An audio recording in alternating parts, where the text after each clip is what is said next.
Uttar Pradesh Congress committee के प्रदेश अध्यक्ष और इंडिया गठबंधन से वाराणसी लोकसभा क्षेत्र के प्रत्याशी अजय राय ने लोकसभा चुनाव को लेकर प्रेस वार्ता की। कांग्रेस पार्टी का घोषणा पत्र 5 न्याय कांग्रेस की गारंटी को वाराणसी में जारी किया। वह लोकसभा क्षेत्र में अजय राय ने अपने अपील पत्र जारी करते हुए कई सारे मुद्दे सामने रखे।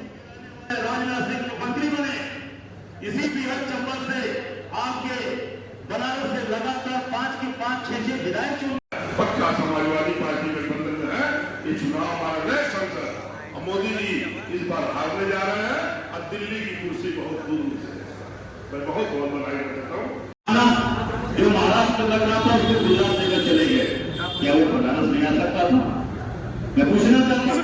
देखेंगे इसी चंदौली में वीरेंद्र सिंह सांसद थे, इसी गाजीपुर के अंदर मनोज सिन्हा सांसद हुए, इसी बगल के मिर्जापुर में आपके सांसद, क्या ये चंबल था?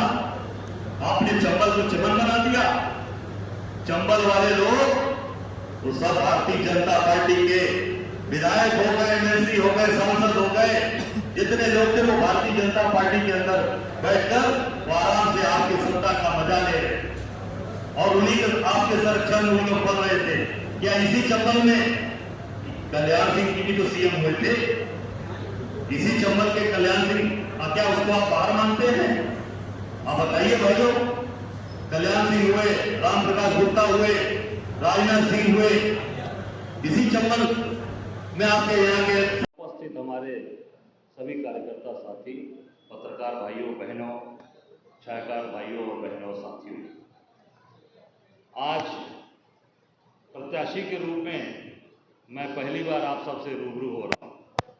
इसके पहले तो एक भाई परिवार हमेशा आपके बीच का ही हूँ, आपका भाई हूँ, और जो इंडिया गठबंधन के प्रत्याशी के तौर पे मैं आप सबसे पहली बार रूबरू हो रहा हूँ। निश्चित तौर से अभी हम लोगों ने अपने 5 जो हमारी योजनाएं हैं, नई योजना, इसका भी हमने जारी किया, पूरा का पूरा ये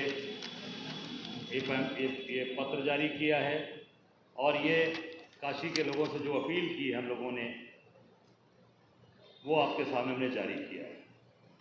अभी आप देख रहे हैं कि अभी चुनाव लगभग 35-36 दिन का है। 1 जून को वोटिंग होनी है यहाँ, आज शायद 25 तारीख है और 5 दिन इधर और एक 31 का महीना है, 36 दिन है करीब करीब पूरा।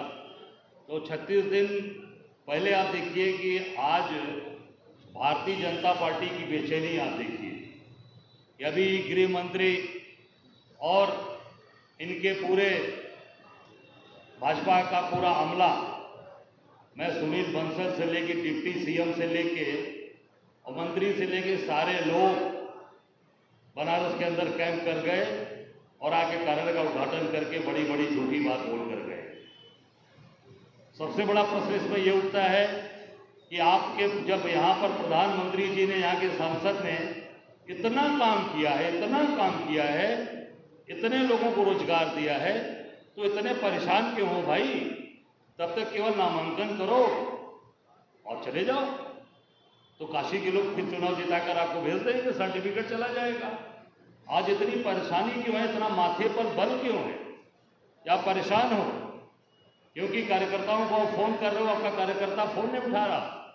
भाजपा के लोग, अब जो बेचारे पुराने भाजपा के लोग हैं जिन्होंने जीवन खपा दिया, वो आज दुखी हैं, उनको कोई नहीं पूछ रहा। कल के आए लोग जिनको कोई जानता नहीं था, वो बड़े बड़े पदों पर बैठ गए। पुराने लोग जीवन बिता दिया भारतीय जनता पार्टी ने, वो बेचारे आज भी दरी चांदनी और कुर्सी बिछाने तक ही सीमित रह गए। ये किस तरीके की भाजपा चल रही है? ये पूरी तरीके से कॉर्पोरेट कल्चर वाली भाजपा आ गई। वो जो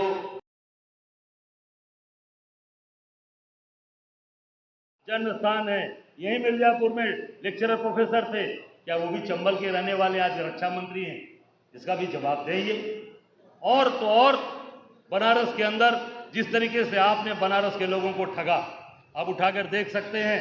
चाहे वो विश्वनाथ कॉरिडोर में, आप कहते हो विश्वनाथ कॉरिडोर की वजह से आपने नाम किया, उसी विश्वनाथ कॉरिडोर में सभी मंदिरों को आपने तोड़ा।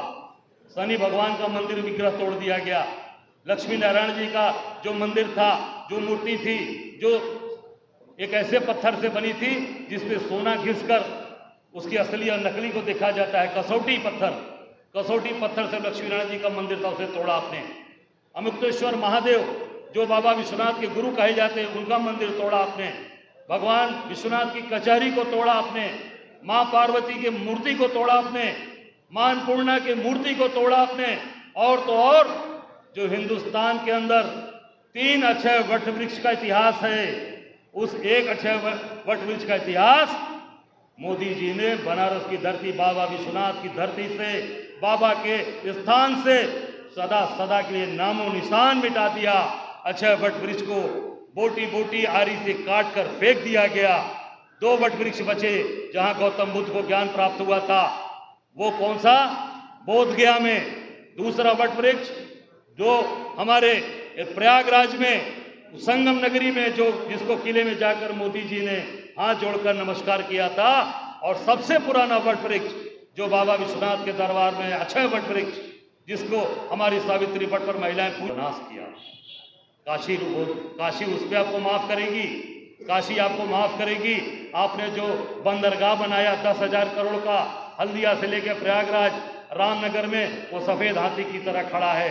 सारी मशीनों में जंग लग गई, एक भी जहाज, एक भी कंसाइनमेंट वहां से, एक भी व्यापारी समाज का सामान नहीं आया। उसका क्या होगा? उसका जवाब, वो 10,000 करोड़ रुपया कहां से आएगा जनता का जो पैसा डूब गया? आपको जनता इसलिए पूछेगी कि आपने गंगा जी में नहर बनवाया था, वो नहर जब गंगा जी में बाढ़ आई तो वो नहर बह गई। आपको जनता इसलिए बनारस की पूछेगी कि आपने जो टेंट सिटी लगाया था उसका मलमूत्र गंगा जी के अंदर बहा और उस पर एनजीटी ने उस पर जुर्माना लगाया, क्या उसके लिए जनता आपको पूछेगी? आपने टीएफसी सेंटर बनाया लालपुर में, काफी लंबा चौड़ा, चिल्लाहट करके, उसमें कबूतर रह रहे हैं, कोई व्यापार नहीं हुआ, जनता उस पर पूछेगी। रुद्राक्ष सेंटर आपने बनाया, बंद पड़ा है, कोई उसकी बुकिंग लेने वाला नहीं है, क्योंकि इतना महंगा है कि बनारस के लोगों की पुरुषार्थ नहीं है कि रुद्राक्ष सेंटर को बुक करा के अपने परिवार, अपने बच्चों की शादी करा पाए। पहले वही रुद्राक्ष सेंटर की जगह पर प्रेक्षागृह हुआ करता। सैकड़ों शादियों में मैं गया हूँ। गरीब हमारे साथी, हमारे भाई बंधु, हमारे बनारस के साधारण लोग जो अल्प आय जिनकी कमाई है, वो उसको बुक कराकर अपने बच्चियों की शादियां किया करते थे। वो भी उनका हक अधिकार छीन लिया गया। बनारस के अंदर कोई न रोजगार दिया, न काम दिया आपने, और कहते हो कि चंबल को हमने चमन